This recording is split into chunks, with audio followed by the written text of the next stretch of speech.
There is they call it an art project. Or at least that's the term I would use for it. It's a very detailed art project that's called the Historic Black Williams Project, which is in relation to Williams Avenue right next to me, as well as the black history of the area, which again is being visually, removed a little bit more day by day. And what they've done is they've put a series of signs and tiles on the sidewalk between Broadway, which is directly behind me, all up along Williams, all the way up to Killingsworth. So it's a pretty decent stretch, and they just line the street. Every so often you'll stumble onto one, and they have them I'm on the east side of Williams Street, they have them on the west side of Williams Street. Back and forth on both sides, they have all of these pieces that remind you of the history of the area.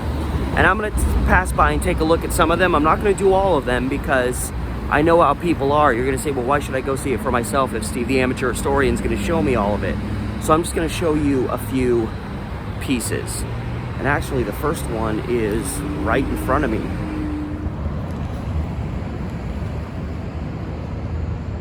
So this looks like the first one, at least if you're heading north, which somebody's already been kind enough to tag. God, that's sad. Jumptown. So let's see.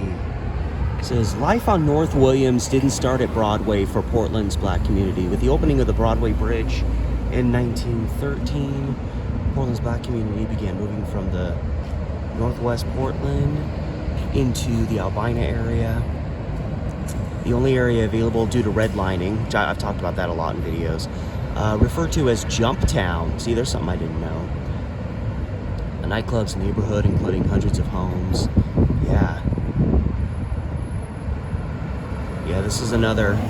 More than 500 homes and businesses were just demolished in the 50s for the Memorial Coliseum. And then, the Minnesota Freeway, and that's not even including the demolitions to make way for the Emmanuel Hospital expansion that never happened. Yeah, so they give you these little pieces of history as you're walking down the street. Gotta remember, keep my eyes on the ground looking for tiles, but I also gotta keep my head up looking for signs. And they do, for this project on their website, which I'll leave a link to that with this video, but they have a comprehensive map that shows where all these markers are, what side of the street they're on. And there's actually one right here, which makes total sense because this is Russell and Williams, very prominent intersection, and the only piece of historic significance is this building here, which was used to be a hotel, but I think the this is called Urban Plaza now. But yeah, Hill Block used to be right here. This used to be just lined with buildings that were all demolished for the Emmanuel Hospital expansion project, which, as you can see, has taken full shape. So yeah, I would think at Russell and Williams there would be something. The doctor, yes, Miss Dr. Unthank, which he has a park not too far from here that's named after him. 1929, he was recruited to Portland to care for the black community. The first home Dr. Unthank moved into was vandalized with racial slurs by white neighbors until he moved. I want to say he lived in Ladd's Addition at one point. I don't know if that's in reference to when he lived there, but I'm pretty sure I read that he lived in Ladd's Addition at one time. In 1944, he was instrumental in bringing an Urban League chapter to Portland, which I want to say the Urban League works out of this building now, which would obviously explain why this marker is here specifically. Dr. Unthank kept such complete and accurate records, they were used to help identify those missing after the Vanport flood. I didn't know that. That's awesome. For almost half the 20th century, if you were a black baby in Portland, chances were Dr. Unthank delivered you. What a guy. Yeah, and again, not too far from here, he has a park named after him.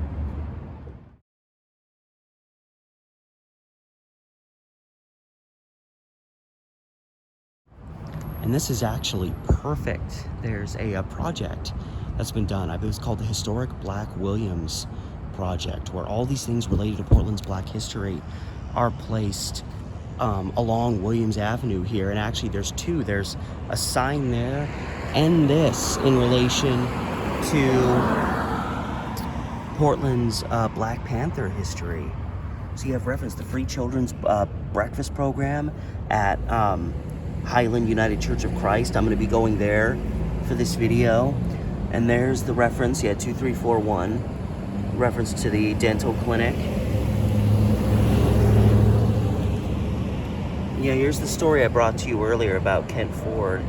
And he announced that Portland chapter starting, Portland was starting a chapter of Black Panther Party. Yeah, and then there's a picture of the health clinic at 109 Russell over at the end of that block there. And then there's also this sign as well. All power to the people. And I believe that's Kent Ford right there. Yeah, Black Panther Party was quite active in Portland, having both dental and health clinics, providing community education and activism. At the height of their free breakfast program, over 10,000 children were served. Many current programs are based on those they started. Yeah, and as I understand it, Kent Ford, because I think he's pushing 80 now, but Kent Ford would sometimes do, a couple times a year, he would do tours, like showing people kind of generally what I'm showing you right now. I'm certain he knows a lot more places of significance than I would. But that's cool. So they have a sign here, and then that big tile there here at Russell and Williams Avenue. Ah, it is. Yeah, almost missed one. So we got a tile and a sign here. I'm near Williams and Graham right now. And this is the Portland NAACP Federal Credit Union, which I'm guessing this is the address it was located at, which I'm assuming would mean it was in this vicinity. Maybe it was right here, or it was probably at this intersection somewhere. But yeah, the signage below says the Portland NAACP was instrumental in the 1926 and 27 repeal of provisions in Oregon's Bill of Rights, which excluded black persons from the state, originally under threat of whipping, later forced hard labor and taxes. Founded in 1914, Portland's NAACP branch is the oldest continuously chartered branch west of the Mississippi to date.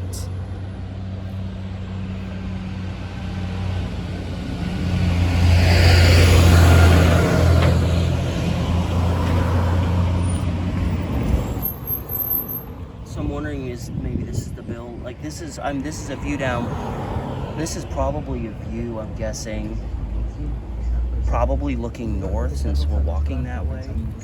So it's probably a view that matches like with this generally.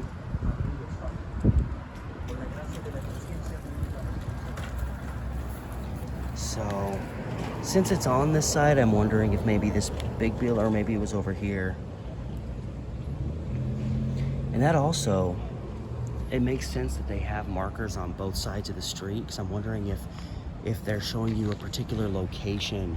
Like if they have it on this side of the street, it's because the building was here, and if it's on that side, it's because the building was on that side. Obviously, I don't know if that's exactly why they did it. I initially just assumed that it was done this way because you have people walking on this side of the street and on that side of the street. So you'd want to get people's attention whichever side of Williams they're on.